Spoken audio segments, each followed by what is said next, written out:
All right. Welcome into another daily Devo in the Psalms. We are in Psalm 6 today.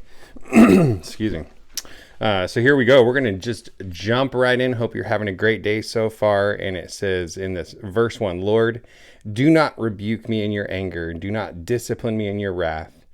Be gracious to me, Lord, for I am weak. Heal me, Lord, for my bones are shaking. My whole being is shaken with terror. And you, Lord, how long? Turn, Lord, rescue me, save me because of your faithful love. For there is no remembrance of you in death, and who can thank you in Sheol? I'm weary from my groaning. With my tears I dampen my bed and drench my couch every night. My eyes are swollen from grief. They grow old because of all my enemies. Depart from me, all evildoers, for the Lord has heard the sound of my weeping. The Lord has heard my plea for help. The Lord accepts my prayer. All my enemies will be ashamed and shake with terror, and they will turn back and suddenly be disgraced.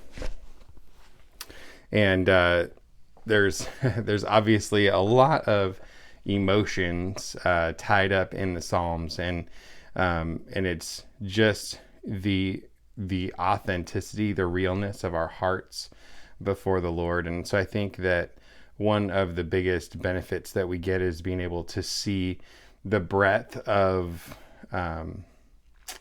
emotion, the breadth of processing before the Lord. I once read a book called Disappointment with God, and it's by a man named Philip Yancey, and I recommend it if you're interested. Really, the conclusion of the book is summed up in one statement. I would rather have disappointment with God than disappointment without God. And that, disappointment, whether you believe in God or not, whether you are walking with God or not, is a guarantee. There is going to be hardships, pain, and disappointment in life. But are we going to go to the Lord to help us walk through those disappointments and pains, or are we going to use those things as a reason to turn our backs? And here, the psalmist has made the decision that he is going to take his pain and his sorrow, even the sorrow that he admits is due to his own evil, his own wickedness in his life, because in verse 1 he says, don't rebuke me and don't discipline me. Don't rebuke me in your anger and do not discipline me in your wrath. Be gracious to me, Lord. Again, unmerited favor. So he's recognizing I do not deserve what I'm asking for, and I need it because I'm weak, because I'm small. I need your help. And then also implies that there's some sort of thing in him that needs healing, and could be physical, could be emotional, could be psychological, mental. Like there could have been all kinds, and maybe more than one. He's not necessarily specifying one, and which I think brings up the point that in life, if you're physically hurt, physically sick, it affects your emotions and it affects your spiritual well-being, because we're all connected inside. You can't draw hard lines inside of you and separate things into nice, convenient compartments. And so he's just bringing it all up before the Lord to say, heal me, Lord, for my bones are shaking. My whole being is shaken with terror. And he just says, and you, Lord, how long? How long, Lord, until you come? And I love the honesty of his little bit of frustration with God's timeline, and yet his humility to continue to come, to continue to pray, to continue to bring it before him. And it's no small thing. In verses 6 and 7, he's saying, I'm weary from groaning, and my tears I dampen my bed. Basically, I flood my bed with tears at night. And My eyes are swollen from grief. And then he starts talking to the evildoers around him, the ones that are harassing him, the ones that are trying to take him down.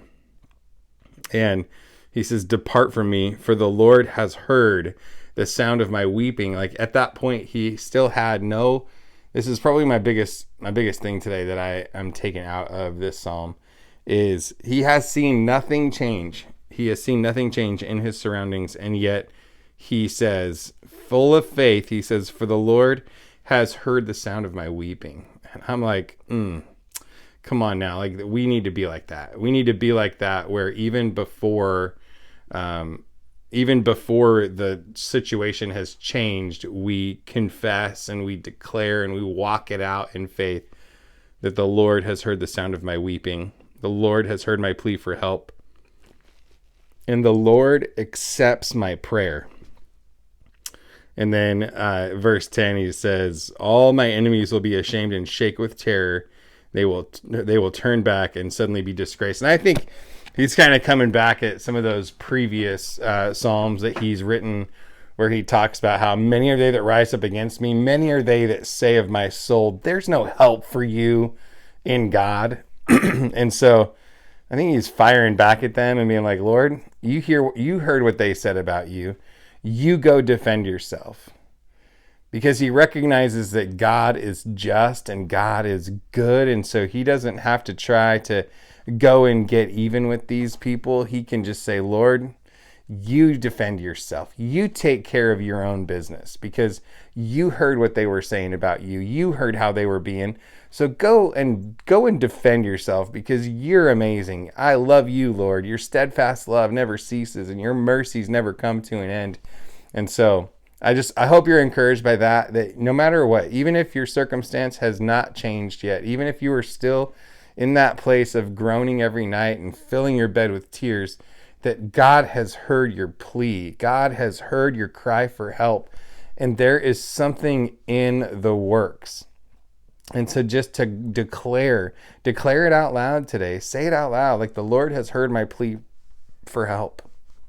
The Lord is on the way. Like, and on the way in the sense of like on the way with help, but he's here with you regardless of how you're feeling, regardless of how your circumstances are shaping up. He is here with you. So God bless you tons. I hope you have a great day, and I will see you tomorrow for Psalm 7.